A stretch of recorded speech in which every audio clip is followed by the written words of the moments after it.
kalbimi, ezdi üstünü çiğnedi. Zamanla geçer dedi, zamanla zamanla.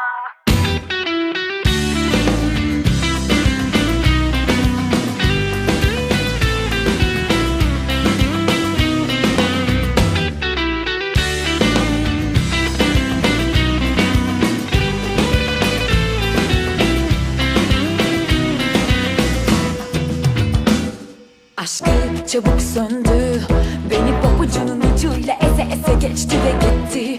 Geri sardı